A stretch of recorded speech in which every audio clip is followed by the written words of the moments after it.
शहनाज कौरगिल ने कभी भी अपनी पॉपुलैरिटी और अपने फेम का इस्तेमाल नहीं किया। शहनाज कौरगिल को कभी भी ऐसा नहीं लगा कि अगर वो सिद्धार्थ शुक्ला का नाम यूं कैमरे के सामने लेती है तो सामने वालों का रिएक्शन क्या होगा। हो सकता है कि उसे इंडस्ट्री में काम ना मिले, पर अभी तक शहनाज कौरगिल ने इस तरीके की कोई बयानबाजी नहीं की। आपको बता दूं कि 2 हफ्ते पहले ही सिद्धार्थ शुक्ला और शहनाज कौरगिल एक सेट पर पहुंचे थे, जहां पर माधुरी दीक्षित के पूछने पर शहनाज कौरगिल ने क्या गजब का जवाब दिया। आपको बता दूं कि अब माधुरी दीक्षित ने शहनाज से पूछा कि तुम्हें कैसा लड़का चाहिए, जिसके बाद शहनाज कौरगिल ने मुस्कुराते हुए कहा कि मुझे कैसा नहीं, मुझे सिद्धार्थ चाहिए, मुझे किसी और में कोई इंटरेस्ट नहीं है, मैं सिद्धार्थ से ही शादी करूंगी चाहे कुछ भी हो जाए। आपको बता दूं कि शहनाज कौरगिल शुरू से ही सिद्धार्थ शुक्ला के नाम की माला जप रही हैं। वो बिग बॉस सीजन 13 के घर में भी कहती थी कि मुझे ट्रू लव चाहिए, जो कि मुझे सिद्धार्थ में मिला है। हम सभी जानते हैं कि इस वक्त शहनाज कौरगिल काम करने की हालत में बिल्कुल नहीं है, पर वो कभी भी अगर नॉर्मल होती है और काम करती हैं तो हम सभी उनको सपोर्ट करेंगे। किसी भी दुख की हालत में हम उन्हें अकेला नहीं छोड़ेंगे। हम उन्हें इस बात का यकीन दिलाएंगे कि सिद्धार्थ के जाने के बाद भी फैंस आज भी उनके साथ हैं। दोस्तों, शहनाज कौरगिल के लिए एकदम से यूं उठ खड़े होना आसान नहीं होगा। हम सभी की मदद की जरूरत पड़ेगी शहनाज को। आप सभी कमर कस लीजिए, क्योंकि शहनाज कौरगिल को अब हमें उस मुकाम तक पहुंचाना है जहां पर जाने का सपना सिद्धार्थ ने देखा था। अक्सर हमने देखा कि बिग बॉस सीजन 13 के घर में सिद्धार्थ शहनाज को ये कहते थे कि तुझे बहुत ऊपर तक जाना है, तू मेरे साथ इस तरीके से फ्लर्ट मत किया कर, वरना तुझे इंडस्ट्री में काम नहीं मिलेगी। अक्सर देखा जाता है कि अभिनेत्रियां अपने प्यार का इजहार यूं खुलेआम नहीं करती, पर शहनाज कौरगिल ने प्यार भी पाने की कोशिश की और साथ ही अपने क्यूटनेस और अपनी मेहनत से काम भी। आपको क्या कुछ लग रहा है? कमेंट सेक्शन आपका है, कमेंट करके जरूर बताएगा। जब सुशांत सिंह राजपूत इस दुनिया को छोड़कर चले गए थे, उस दौरान कृति सेनन के ऊपर कई सारे सवाल खड़े हुए थे। लोगों का कहना था कि कहीं न कहीं कृति सेनन भी रिया चक्रवर्ती से मिली हुई है, पर अब जो कृति सेनन ने किया है उसके बाद फैंस कृति सेनन के मुरीद हो चुके हैं। आपको बता दूं कि कृति सेनन ने सिरनाज के बारे में वो कह दिया है, जिसके बाद कृति सेनन की फैन फ्लोइंग दिन दूनी रात चौगुनी बढ़ रही है। आपको बता दूं कि शहनाज कौरगिल के दर्द को आजकल हर कोई समझ रहा है, क्योंकि हर किसी को पता है कि किस तरीके से बिग बॉस सीजन 13 के घर में शहनाज कौरगिल पूरी तरीके से डिपेंड हो चुकी थी सिद्धार्थ शुक्ला पर। बिग बॉस सीजन 13 के घर के बाहर आने के बाद भी जब भी शहनाज से पूछा गया, शहनाज का यही कहना था कि वो सिद्धार्थ शुक्ला से प्यार करती हैं, और इस वक्त सिद्धार्थ शुक्ला के लिए शहनाज की दीवानगी इस कदर बढ़ चुकी है कि वो घर के अंदर सिद्धार्थ के कमरे में ही बैठी रहती हैं। आपको बता दूं कि इसी के ऊपर कृति सेनन ने कहा है कि शहनाज का दर्द हम बांट नहीं सकते, पर समझ जरूर सकते हैं। उन लोगों से मैं रिक्वेस्ट करना चाहूँगी जो लोग सिरनाज की वीडियोज़ अभी सोशल मीडिया पर वायरल कर रहे हैं। आप लोग सिरनाज से प्यार करते हो, पर कृपया करके कुछ दिनों तक अपने इस वायरल वीडियोस को शांत रखो। कृति सेनन का कहना है कि जितने दिनों तक आप सिरनाज के बारे में शहनाज से बातें करोगे, उनकी यादें और ज्यादा ताजा होंगी। इसके बाद शहनाज को सिद्धार्थ को भूलने में बहुत ही ज्यादा वक्त लगेगा। कृति सेनन ने थोड़ी ठीक होगी, वो शहनाज कौरगिल से मिलने जरूर जाएंगी। दोस्तों, आपको क्या कुछ लग रहा है कि क्या कृति सेनन का कहना ठीक है? कमेंट सेक्शन में हमें अपनी राय शेयर जरूर करें। आपका कीमती समय देने के लिए हमें धन्यवाद। शहनाज कौरगिल ने अपना बयान पुलिस को दर्ज करा दिया है। जी दोस्तों, आपको बता दूं कि सिद्धार्थ शुक्ला से पहले सुशांत सिंह राजपूत हमें छोड़कर गए थे, जिसके ऊपर कई सारे वंडर खड़े हुए थे। कॉपर हॉस्पिटल के ऊपर कई सारे सवाल खड़े हुए थे, तो वही दूसरी तरफ मुंबई पुलिस को भी लोग भला बुरा कह रहे थे, जिसके बाद अब मुंबई पुलिस ने सबसे पहला बयान शहनाज कौरगिल और उनके परिवार का दर्ज किया है।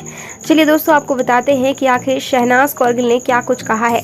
शहनाज कौरगिल के पास जब मुंबई पुलिस पहुंची, उस दौरान शहनाज कौरगिल का कहना था कि जब मैं घर पहुंची उस दौरान सिद्धार्थ बिल्कुल हरकत नहीं कर रहा था। मैंने उसका सर अपनी गोद में रखा और मैं चिल्लाने लगी। सिद्धार्थ मेरी इतनी बात सुनने के बाद भी कोई रिएक्शन नहीं दिया, तो मैं डर गई। उसके बाद मैंने रीता माँ से कहा कि हमें सिद्धार्थ को हॉस्पिटल लेकर जाना चाहिए। फिर उसके बाद सिद्धार्थ शुक्ला को घर की गाड़ी में बिठाकर हॉस्पिटल लेकर जाया गया। बताया जा रहा है कि शहनाज ने आगे बताया कि जब ECG जांच हुई तब पता चला कि सिद्धार्थ शुक्ला की धड़कन नहीं चल रही है। इसका मतलब है कि सिद्धार्थ शुक्ला घर में ही दम तोड़ चुके थे। आपको बता दूं कि शहनाज कौरगिल ने रोते रोते ये बयान दिया, और उसके बाद कहा जा रहा है कि शहनाज कौरगिल अभी भी सदमे में है। वहीं दूसरी तरफ सिद्धार्थ शुक्ला की मां पूरी तरीके से बेसुध पड़ी है। हम सभी जानते हैं कि सिद्धार्थ शुक्ला के इर्द गिर्द ही सिद्धार्थ की मां की जिंदगी चल रही थी। जब से सिद्धार्थ के पिता इस दुनिया को छोड़कर गए थे, सिद्धार्थ शुक्ला ने ही अपने घर की जिम्मेदारी संभाली थी और आज मंजर ये है कि सिद्धार्थ शुक्ला के घर में कोई मर्द नहीं बचा। शायद यही वजह रही है कि सिद्धार्थ शुक्ला की मां आज भी सदमे में जी रही हैं। वो किसी से बात नहीं करती हैं, वो चुपचाप गुमसुम बैठी रहती है। लोगों की ज्यादातर संवेदनाएं सिद्धार्थ की मां और साथ ही शहनाज कौरगिल पर आ रहा है। सिद्धार्थ शुक्ला के एकदम से यूं चले जाने की बात किसी को भी रास नहीं आ रही और रास आए भी कैसे। सिद्धार्थ शुक्ला एक नौजवान हट्टे कट्टे गबरू जवान थे। वो जिम करते थे, हर दिन वो 3 घंटे जिम में टाइम स्पेंड करते थे। किसी भी तरीके की कोई बीमारी नहीं थी। इसके बावजूद सिर्फ 40 साल की उम्र में ही सिद्धार्थ शुक्ला हमें छोड़कर चले गए। आपको बता दूं कि इस बात का मलाल हर किसी को है। वहीं दूसरी तरफ कुछ सेलिब्रिटीज ऐसे हैं जो कि सिद्धार्थ शुक्ला से माफी मांग रहे हैं। उन्हीं में से एक है Eijaz Khan. Bigg Boss season 14 के घर में कई दिनों तक सिद्धार्थ शुक्ला घर के कंटेस्टेंट के साथ मिलकर थे, यानी कि वो तूफानी सीनियर बन के गए थे और वो घर के लोगों को टास्क खेलना सिखा रहे थे। उसी बीच कई बार एजाज खान और सिद्धार्थ शुक्ला की बहस भी हुई थी। एजाज खान का कहना है कि वो उनकी आखिरी मुलाकात थी, उसके बाद कोविड की वजह से और बाकी सारी चीज़ों की वजह से सिद्धार्थ शुक्ला से वो मिल नहीं पाए, जिसके बाद उन्हें बेहद ज़्यादा दुख हो रहा है। एजाज खान ने आगे लिखा कि मैं सिद्धार्थ को वापस तो नहीं ला सकता, पर मैं इतना जरूर कह सकता हूँ कि आज भी हमारी संवेदनाएं सिद्धार्थ शुक्ला और उनके पूरे परिवार के साथ है। ज्यादा मुझे दुख हो रहा है शहनाज के बारे में सोचकर। शहनाज पूरी तरीके से सिद्धार्थ की हो चुकी थी और सिद्धार्थ ही उसे अकेला छोड़ गया। एजाज खान ने आगे लिखा कि मैं माफी चाहता हूँ, भले ही तुम मुझसे उम्र में छोटे हो, पर मैं तुम्हें हमेशा ही अपना गुरु मानूंगा। मैंने तुमसे जो कुछ भी सीखा है मैं अपनी पूरी जिंदगी में नहीं भूल सकता। दोस्तों, एजाज खान की इस बात के बाद कहीं ना कहीं लोगों का कहना है कि एजाज खान के साथ साथ कई सारे लोगों को भी मलाल है। उन सभी ने भी ट्वीट करके सिद्धार्थ शुक्ला से माफी मांगी है। बिग बॉस सीजन 14 के घर में अली गोनी और सिद्धार्थ शुक्ला का एक अच्छा बॉन्ड दिखा था। अली गोनी आखिरी वक्त में सिद्धार्थ शुक्ला को अंतिम विदाई भी देने आए थे। अली गोनी ने सोशल मीडिया पर एक ऐसा बयान दे दिया है जिसके बाद हर किसी को ऐसा लगता है कि कहीं न कहीं सिद्धार्थ और उनकी फैमिली के खिलाफ अनहोनी हो रही है। आपको बता दूं कि अली गोनी का कहना है कि जिस तरीके से अभी सोशल मीडिया पर लोग एक के बाद एक सवाल उठा रहे हैं, उन लोगों को ऐसा क्यों नहीं लगता कि सिद्धार्थ शुक्ला की फैमिली अभी गमगीन है। आपको बता दूं कि जिस दिन से सिद्धार्थ शुक्ला इस दुनिया को छोड़कर गए हैं, लगातार बाहर मीडिया रिपोर्टर्स का मजमा लगा रहता है। हर एक मीडिया रिपोर्टर यही चाहता है कि घर में से कोई एक शख्स आए जिसके ऊपर वो टूट पड़े। जिसके बाद अली गोनी ने ये भी कहा कि जो भी मीडिया रिपोर्टर सिद्धार्थ शुक्ला के घर के बाहर खड़े हैं, भगवान के लिए वो अपने घर चले जाएं, क्योंकि इस वक्त कोई भी घर में बोलने की हालत में नहीं है, खास करके शहनाज कौरगिल या फिर उनकी बहन या उनकी माँ। दोस्तों, किसी के घर का अगर कोई शख्स चला जाए तो हर कोई काफ़ी दिनों तक गमगीन रहता है। इस वक्त पूरा देश गमगीन है क्योंकि हमने सिद्धार्थ शुक्ला जैसा एक बेहतरीन एक्टर खोया है। अली गोनी ने हाथ जोड़कर उन सभी लोगों से रिक्वेस्ट की है जो कि 2 तारीख से ही सिद्धार्थ के घर के बाहर बैठे हैं। आपको क्या कुछ लग रहा है कमेंट सेक्शन में हमें ज़रूर बताएगा। आपका कीमती समय देने के लिए हमें धन्यवाद। संभावना सेठ टीवी इंडस्ट्री का एक जाना माना नाम है। जब सिद्धार्थ इस दुनिया को छोड़कर चले गए तो सबसे पहला इंटरव्यू संभावना ने दिया, वो भी अंतिम संस्कार के होने के बाद। जी हाँ दोस्तों, जब अंतिम संस्कार हो गया सिद्धार्थ शुक्ला का और जब वो बाहर आई, जब मीडिया रिपोर्टर्स ने पूछा कि क्या कुछ चल रहा है अंदर और किसका रिएक्शन कैसा है, जिसके बाद संभावना सेठ रोने लगी। उनका कहना था कि मुझे सिर्फ फिक्र है शहनाज की। मैंने इससे पहले इतना प्यार किसी के लिए नहीं देखा है।